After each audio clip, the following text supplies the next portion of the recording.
نحمدہ ونصلی علی رسولہ الکریم، اما بعد، فاعوذ باللہ من الشیطان الرجیم، بسم اللہ الرحمن الرحیم۔ قابل احترام جناب صدر اور معزز حاضرین محفل، السلام علیکم۔ آج کی اس پروقار تقریب کا موضوع سخن بڑا ہی دلسوز ہے، اور وہ ہے تو قادر و عادل ہے مگر تیرے جہاں میں، تو قادر و عادل ہے مگر تیرے جہاں میں، ہیں تلخ بہت بندے مزدور کے اوقات۔ عالی وقار، غیر قانونی تجاوزات کا قانون سب سے پہلے مزدور کی کچی بستی پر لاگو ہوتا ہے۔ پارک اور فٹ پاتھ پر سونے اور ریڑھی لگانے کی ممانعت کا قانون بھی مزدور پر ہی لاگو ہوتا ہے۔ بجلی چوری کی قانونی سزائیں بھی عملاً صرف مزدور پر ہی لاگو ہوتی ہیں۔ ٹیکس کا قانون بھی سب سے پہلے مزدور پر ہی لاگو ہوتا ہے۔ اور عالی وقار، ہمارے ہاں مزدور کی اہمیت اور عالی مرتبے کا یہ عالم ہے کہ ہم ہر سال بڑے تزک و اہتمام سے یوم مزدور مناتے ہیں، اور ایسے مناتے ہیں کہ خود مزدور ہی انگشت پتنداں رہ جاتا ہے۔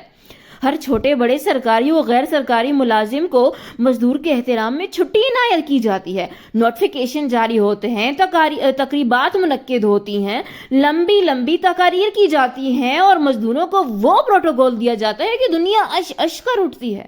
جی ہاں عالی وقار، اس دن ہم خود تو مزدور کے اعزاز میں چھٹی سے لطف اندوز ہوتے ہیں، اور مزدور کی اہمیت کو ملحوظ خاطر رکھتے ہوئے اسے دوگنا کام کراتے ہیں۔ اور تو اور عالی وقار، اس تقریب میں کرسیاں اور خیمے لگانے سے لے کر جھاڑو پونچھے کا کام بھی اسی مہمان خصوصی سے کراتے ہیں۔ یہ تو بالکل ایسا ہے عالی وقار، بالکل ایسا ہے کہ جیسے دولہے سے باراتیوں کی باقاعدہ خدمت کرانے کے بعد ولیمے کے برتن بھی اسی سے دھلوائے جائیں۔ اور عالی وقار، یہی مزدور جب تھک ہار کر شام کو گھر آتا ہے تو اسے نیند بھی گلے نہیں لگاتی۔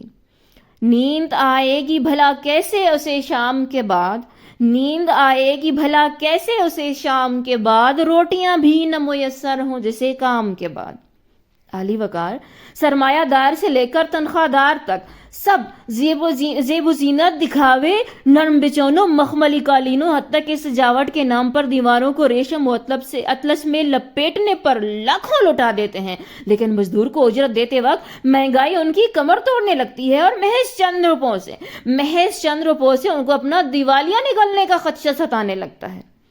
زندگی اس قدر سفاک ہو جائے گی کیا، زندگی اس قدر سفاک ہو جائے گی کیا، بھوک ہی مزدور کی خوراک ہو جائے گی کیا۔